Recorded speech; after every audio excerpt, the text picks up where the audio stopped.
뉴욕시의회가 증세와 공공서비스 축소 없는 균형 예산안을 제안했지만 조란 맘다니 뉴욕시장은 해당 계획이 비현실적이라고 비판했습니다. 브루클린 윌리엄스버그 한복판에서 유모차에 타고 있던 7개월 영아가 총에 맞아 숨지는 비극적인 사건이 발생했습니다. 도널드 트럼프 대통령은 1일 앞으로 2에서 3주에 걸쳐 이란에 극도로 강력한 타격을 가할 것이라고 밝혔습니다. 미 전역에서 이민자와 그 가족을 겨냥한 사기가 빠르게 확산되고 있습니다.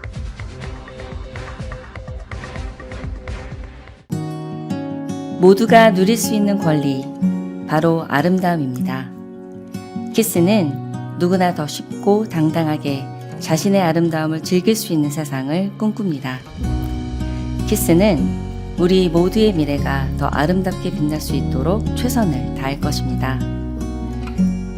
당신의 아름다움의 모든 순간, 키스가 함께합니다.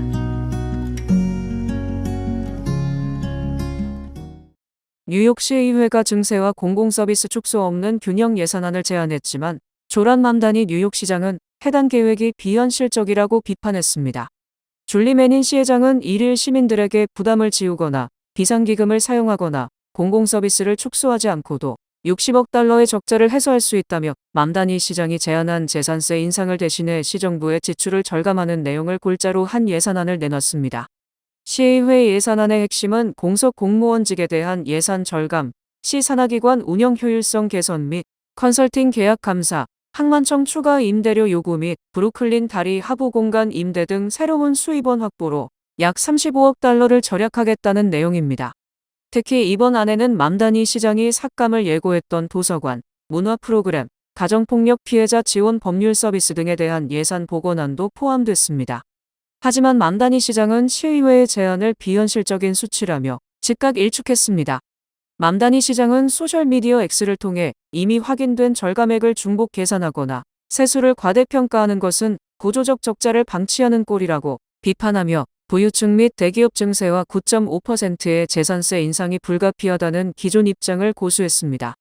시의회 측은 이에 대해 소셜미디어를 통해 맘다니 시장의 비난은 사실무근이라고 반박하며 의원들은 뉴욕 시민들에게 필수적인 공공서비스를 제공하고 이를 지속적으로 유지할 수 있는 예산안을 마련하기 위해 협상에 나설 준비가 되어 있다고 밝혔습니다. 브루클린 윌리엄스버그 한복판에서 유모차에 타고 있던 7개월 영아가 총에 맞아 숨지는 비극적인 사건이 발생했습니다. 뉴욕시경에 따르면 1일 오후 1시 20분경 모어 스트릿과 험볼트 스트릿 인근 교차로에서 모페드를 탄 용의자들이 길모퉁이에 모여있던 무리를 향해 최소 2발의 총탄을 발사했습니다. 현장에는 유모차 2대와 어린아이들이 서 있었으며 7개월 된 카오리 패터슨 무어는 유모차 안에서 머리에 유탄을 맞았습니다. 용의자들은 범행 직후 험볼트가로 도주하다 마주오던 차량과 충돌해 바닥에 튕겨나갔으나 곧바로 다시 모페드에 올라타고 현장을 빠져나갔습니다. 당시 카오리의 어머니는 총소리를 듣고 인근 식료품점으로 대피해 뒤늦게 아이의 피격 사실을 발견하고 병원에 데려갔지만 아이는 끝내 숨졌습니다. 경찰은 이번 사건이 특정 인물을 노린 것이 아닌 갱단 간의 다툼 과정에서 발생한 유탄의 영아가 희생된 것으로 보고 있습니다. 제시카 티시 NYPD 국장은 당시 모퉁이에는 성인들과 아이들이 함께 있었고 용의자가 무책임하게 발사한 총탄이 유모차 안에 아이를 맞췄다고 설명했습니다. 조란 맘다니 뉴욕시장 역시 이제 막 시작된 생명이 순식간에 사라졌다며 강력히 규탄했습니다. 현재 용의자 중 한 명은 사고로 입은 부상을 치료받기 위해 병원을 찾았다가 구금된 상태이며 경찰은 도주 중인 두 번째 용의자를 검거하기 위해 주변 CCTV 영상을 공개하고 시민들의 적극적인 제보를 당부했습니다. 사건과 직접적으로 관련된 기소는 아직 이루어지지 않았으며 수사가 계속 진행 중입니다. 도널드 트럼프 대통령은 지난 1일 앞으로 2에서 3주에 걸쳐 이란에 극도로 강력한 타격을 가할 것이라고 밝혔습니다. 트럼프 대통령은 대이란 전쟁 개전 33일차인 이날 백악관에서 행한 대국민 연설에서 지금까지 이룬 진전 덕분에 오늘 밤 나는 미국의 모든 군사적 목표를 매우 빨리 달성할 단계에 있다고 말할 수 있다고 했습니다. 그는 이어 우리는 그들이 속해 있던 석기 시대로 되돌려 놓을 것이라고 강조했습니다. 트럼프 대통령은 이란 전쟁에서 핵심 전략적 목표들이 완수 단계에 가까워지고 있다는 점을 기쁘게 밝힌다면서도 나는 작전 개시 초기부터 우리의 목표가 완전히 달성될 때까지 지속하겠다고 분명히 해왔다고 말했습니다. 트럼프 대통령은 또 그 사이에 논의는 계속되고 있다며 이란과의 협상이 계속 진행 중임을 밝힌 뒤 새로운 지도부가 덜 급진적이고 훨씬 더 합리적이라면서 합의 가능성을 언급했습니다. 다만 이 기간 합의가 이루어지지 않는다면 우리는 주요 목표물을 주시하고 있다며 우리는 그들의 발전소를 매우 강력하게 아마 동시에 타격할 것이라고 말했습니다. 트럼프 대통령은 이란이 봉쇄해 국제 유가 급등의 원인이 된 호르무즈 해협과 관련 이 해협을 통한 중동산 원유 및 가스 수입에 의존하고 있는 국가들을 향해 우리는 도움을 주겠지만 그들이 절실히 의존하는 석유를 보호하는 일의 주도권을 잡아야 한다고 했습니다. 그는 특히 이들 국가에 제한할 것이 있다면서 첫째, 미국에서 석유를 구입하라며 둘째, 뒤늦은 용기를 내라. 해협으로 가서 스스로 석유를 가져가고 지키고 활용하라. 이란은 사실상 초토화됐다고 말했습니다. 트럼프 대통령의 이날 연설에서는 종전선언이나 종전까지의 구체적 로드맵 제시와 같은 새로운 발표는 없었습니다.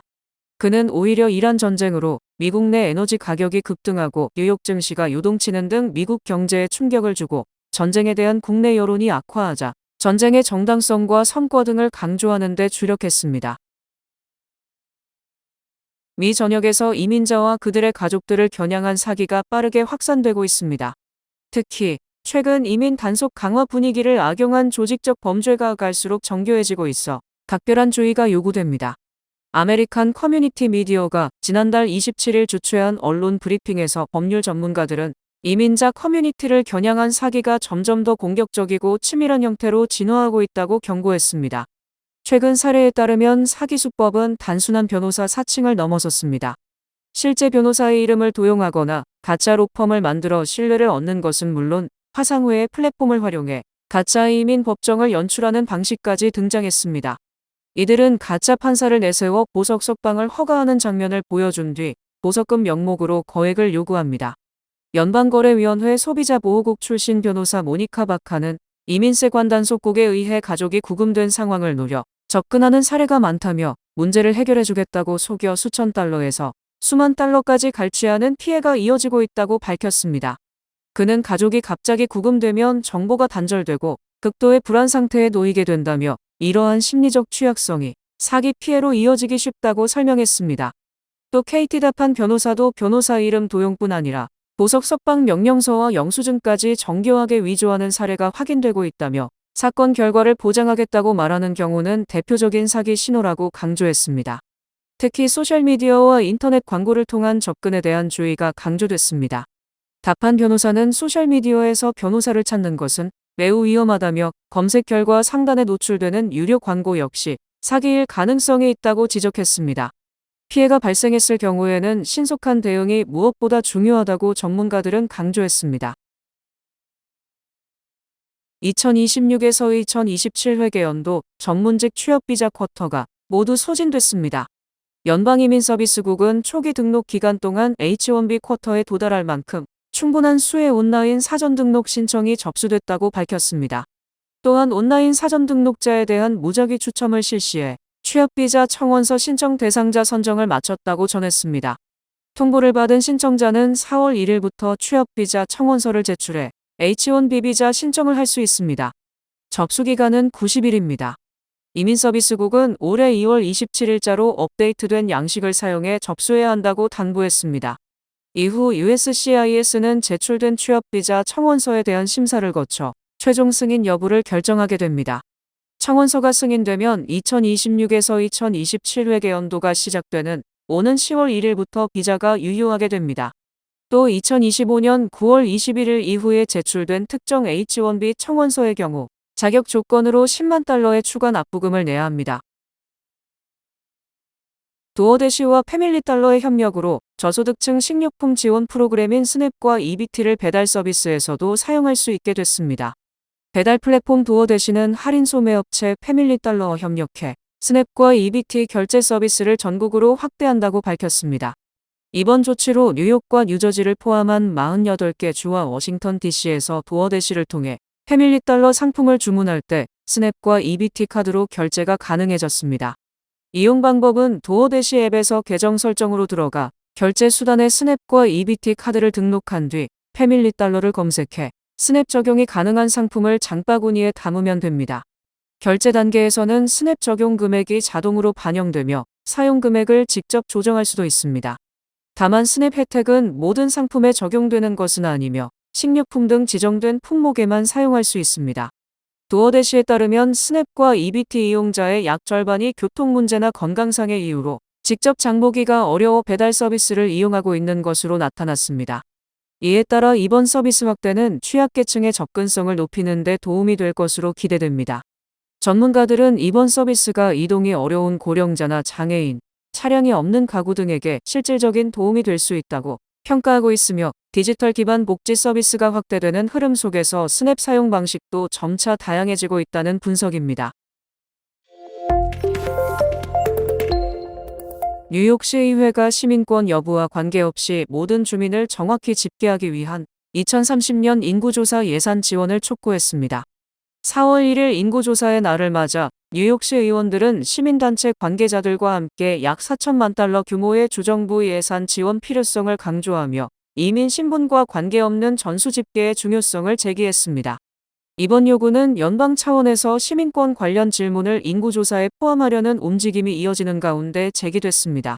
줄리 매닌 시의회 의장은 해당 질문이 이민자 참여를 위축시켜 뉴욕과 같은 이민자 밀집 도시에서 인구 누락으로 이어질 수 있다고 지적하며 이는 의석 배분과 연방 지원금 확보에 부정적인 영향을 미칠 수 있다고 강조했습니다. 매닌 의장은 정확한 인구 집계를 위해 추가적인 공공투자 필요성을 강조하며 인구조사 실패를 방지하기 위한 시와 주 정부 차원의 적극적인 대응이 필요하다고 밝혔습니다. 그는 모든 뉴욕 시민이 인구조사에 포함되는 것이 핵심이라며 지역사회 단체 지원과 다국어 홍보, 데이터 인프라 구축을 위한 예산이 반드시 필요하다고 설명했습니다.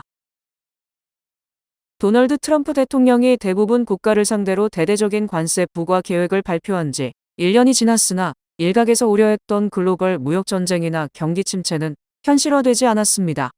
트럼프 대통령이 대통령 선거 기간 내내 공언한 관세 정책은 작년 4월 2일 본격 막을 올렸습니다. 트럼프 대통령은 이날은 그동안 다른 나라와의 무역에서 갈취당한 미국이 자유로워지는 날이라며 해방의 날을 선포했습니다. 그러면서 그동안 미국을 부당하게 대우한 나라들에 똑같이 갚아준다는 취지로 상호관세를 부과하겠다고 발표했습니다. 트럼프 대통령은 국가별 관세로 그치지 않았습니다. 자동차, 철강, 반도체, 의약품, 핵심 광물, 로봇, 무인 항공기 등 주요 수입 품목에 관세를 부과하거나 부과하기 위한 절차에 착수했습니다. 수입이 국가 안보에 위협이 될 수준이라 줄여야 한다는 명분이었지만 미국의 주요 동맹인 한국, 일본, 유럽에도 마찬가지로 관세를 부과했습니다. 한국, 일본, 유럽은 미국과의 협상에서 막대한 금액의 대미 투자를 약속한 뒤에야 일부 관세를 낮출 수 있었습니다. 주요 교역국 대부분이 미국의 보복 관세를 부과해 맞서기보다 이처럼 미국과 협상하는 유화 정책을 펼치면서 대공황 때와 같은 관세 장벽 확산과 무역 전쟁은 일어나지 않았습니다. 미국과 교역하던 국가들이 대미 수출이 어려워지자 서로 무역 장벽을 낮추고 상호 교역을 늘리면서 미국 시장에 덜 의존하게 되었고 전체적인 교역이 늘었다는 분석도 나왔습니다. 이코노미스트 보도에 따르면 작년 5에서 12월 동안 영국, 캐나다, 유럽연합, 일본, 한국, 스위스 간 교역이 전년 동기 대비 12% 증가했습니다. 같은 기간 이들 국가의 대미 수출은 6% 감소했습니다. 트럼프 대통령의 상호관세는 지난 2월 연방대법원의 위법 판결로 법적 근거를 상실했으나 트럼프 대통령은 관세 정책을 재고하기는커녕 새로운 관세를 부과해 기존 상호관세를 대체하려고 하고 있습니다. 이에 따라 미국의 관세 정책을 둘러싼 불확실성은 앞으로도 계속될 전망입니다. 연방법무부의 앱스틴 파일 공개 방식을 두고 불만을 드러낸 도널드 트럼프 대통령이 펜 본디 법무장관을 경질했습니다. 트럼프 대통령은 2일 소셜미디어 트루스 소셜에서 펜 본디는 위대한 미국 애국자이자 충실한 친구로서 지난 한 해 동안 나의 법무장관으로 성실히 봉사해왔다고 말했습니다. 이어 우리는 본디를 사랑하며 조만간 발표될 민간 부문에 매우 필요하고 중요한 새 직책으로 옮길 예정이라고 밝혔습니다. 트럼프 대통령은 토드 블렌치 법무부 부장관이 장관 대행을 할 것이라고 덧붙였습니다. 블렌치 대행은 트럼프 대통령의 형사사건 변호인을 맡았던 트럼프 최측근 인사입니다. 트럼프 대통령은 법무부의 앱스틴 파일 공개 방식을 두고 본디 장관에게 불만을 표해온 것으로 전해졌습니다. 트럼프 대통령은 정적을 겨냥한 법무부 수사가 공격적으로 이루어지지 않고 기소 실적이 미진한 것에 대해서도 불만을 표해왔고, 본디 장관의 의사소통 방식에 대해서도 불만이 있었다고 소식통들은 전했습니다. 미국 시민단체와 아동 발달 전문가들이 인공지능 생성 영상을 어린이들에게 노출하지 말 것을 요구하고 나섰습니다. 아동보호단체 페어플레이는 구글과 유튜브에 공개 서한을 보내 AI로 대량 생산된 영상, 이른바 AI 슬롭이 급증하고 있으며, 이는 아동의 주의력과 발달에 부정적인 영향을 미칠 수 있다고 경고했습니다. 이들은 모든 AI 영상의 생성 여부를 명확히 표시하고, 어린이용 플랫폼인 유튜브 키즈는 물론 일반 유튜브에서도 주요 노출을 제한해야 한다고 주장했습니다. 또한 18세 미만 이용자에게 AI 영상을 추천하지 않도록 하고, 부모가 자녀 계정에서 관련 콘텐츠를 차단할 수 있는 기능 도입도 요구했습니다. 이에 대해 유튜브 측은 어린이 콘텐츠에 엄격한 기준을 적용하고 있으며, AI 생성 콘텐츠도 일부 검증된 채널에 한정하고 있다고 밝혔습니다. 유튜브는 AI 콘텐츠 관리 강화를 올해 최우선 과제로 제시한 가운데, 구글의 아동용 AI 콘텐츠 투자에 대해서는 아동보호단체들의 비판적 입장이 이어지고 있습니다. 연방항공우주국이 우주인 4명을 태운 아르테미스 2호 우주선을 발사하며 달 유인 비행을 다시 시작했습니다. 오리온 캡슐을 탑재한 우주 발사 시스템 로켓은 1일 플로리다 케네디 우주센터에서 발사됐으며, 이번 임무는 달의 중력을 이용해 달 뒤편을 돌아 지구로 귀환하는 약 10일간의 비행으로 진행됩니다. 이는 1972년 아폴로 17호 이후 약 반세기 만에 이루어지는 유인달 비행입니다.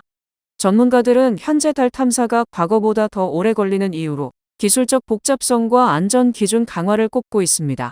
아폴로 시대에는 단기간 내 달 착륙을 목표로 비교적 단순한 구조의 우주선이 사용됐고, 위험을 감수하는 분위기 속에서 빠른 추진이 가능했습니다. 반면 아르테미스는 달 궤도 기지 구축과 장기 체류, 향후 화성 탐사를 위한 기반 마련을 목표로 하면서 로켓, 우주선, 착륙선 등 다양한 요소가 동시에 개발되고 있습니다. 또한 국제 협력 체계와 엄격해진 안전 기준 등이 더해지며 일정이 지연되는 요인으로 작용하고 있다는 분석입니다. 나사는 이번 아르테미스 2호의 임무 이후 실제 달 착륙을 목표로 하는 아르테미스 3을 추진하고 있으며, 현재로서는 2027년 이후 실행이 예상됩니다.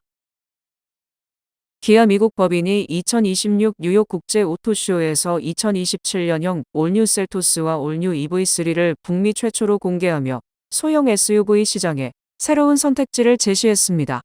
기아 미국 법인은 1일 2026 뉴욕 국제 오토쇼에서 소형 SUV 시장에 새로운 기준을 제시할 2세대 올뉴 셀토스를 세계 최초로 공개했습니다. 5인승으로 구성된 2027년형 신형 셀토스는 이전 세대보다 차체 및 실내 공간을 확대했으며, 소형 SUV 최초로 하이브리드 파워트레인을 도입하고 전자식 사륜구동 시스템을 적용했습니다. 2027년형 올뉴 셀토스 2.0L 및 1.6L 터보 모델은 2026년 2분기, 하이브리드 모델은 4분기 중 북미 시장에 출시될 예정입니다. 함께 공개된 2027년형 올뉴 EV3는 기아의 전기차, 대중화를 이끌 엔트리급 전기 SUV로 북미 시장에 공식 데뷔했습니다. EV3는 기아 전기차 라인업 중 가장 접근성이 높은 모델로 콤팩트한 차체를 바탕으로 효율적인 순수 전기 주행 성능을 구현하도록 설계됐습니다. 또한 장거리 주행용 81.4kWh 배터리 탑재 시 최대 320마일의 주행거리를 확보했으며, 10%에서 80%까지 약 30분 만에 충전이 가능한 급속 충전 시스템을 갖췄습니다. 2027년형 올뉴 EV3는 2026년 하반기 미국 시장에 출시될 전망입니다.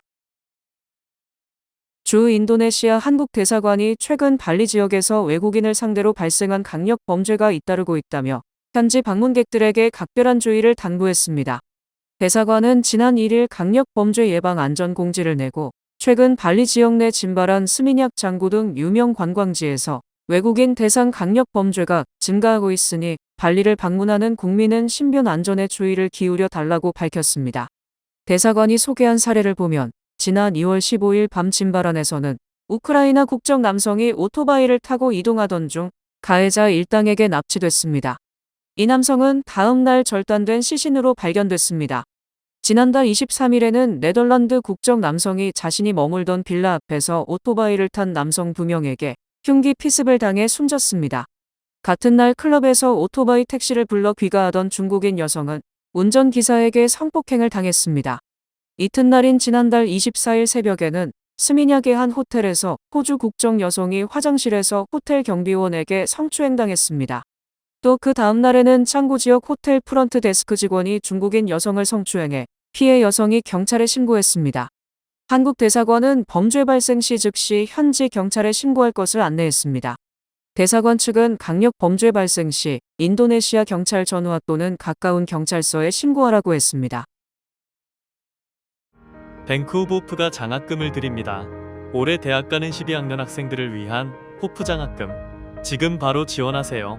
이 프로그램은 대형은행의 든든함과 로컬뱅크의 세심함으로 함께하는 뱅크 오브 호프 제공입니다. 주요 단신 전해드립니다. 뉴욕시 성평등위원회에 따르면 뉴욕주 남성이 1달러를 벌 때 여성은 약 78센트를 버는 것으로 나타나 성별 임금 격차가 여전히 심각한 상황으로 나타났습니다. 셰릴 뉴저지 주지사는 일정 자격을 갖춘 숙련 간호사가 의사의 감독 없이도 독자적으로 진료하고 약을 처방할 수 있도록 하는 법안에 최종 서명했습니다. 유나이티드 항공이 자체 앱 트래블 섹션에서 주요 허브 공항의 실시간 TSA 보안 검색 대기 시간 추정치를 제공하는 서비스를 시작했습니다. 전미주택건설협회는 높은 주거 비용과 1인 가구 증가로 인해 효율적이고 실용적인 공간 구조가 주택시장의 핵심 트렌드로 자리 잡았다고 밝혔습니다. 뉴욕 한국문화원은 오는 10일 문화원 내 공연장에서 한인 청소년 음악가들과 정상급 전문 연주자들이 함께하는 협업 공연 소리다리 어크로스 제너레이션을 개최합니다. 뉴욕주가 기후용 마리화나 합법화를 시행한 지 5년 만에 뉴욕시를 포함해 뉴욕주 전역에 600여 개의 허가받은 기후용 마리화나 소매점이 영업하고 있으며 소매 판매액이 33억 달러를 넘었습니다. 제너럴 모터스는 1일 1분기 차량 판매량은 62만 6천 대로 전년 동기 대비 9.7% 감소했다고 발표했습니다. 우주항공기업 스페이스X가 1일 연방증권 거래소에 상장 예비심사 신청서를 비공개로 제출했습니다. 상장 목표 시점은 올해 6월이며 기업 가치로는 1조 7,500억 달러를 인정받겠다는 계획인 것으로 전해졌습니다. 날씨 전해드립니다. 금요일인 내일은 대체로 흐리며 오전에 비가 내리겠습니다. 낮 최고 기온은 67도, 최저 기온은 61도입니다. 해 뜨는 시간은 6시 37분, 해지는 시간은 7시 23분입니다. 이상으로 주간 날씨와 세계 날씨 전해드립니다.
이상으로 4월 2일 목요일 TKC 뉴스데스크 여기서 마치겠습니다. 시청해주신 여러분 고맙습니다.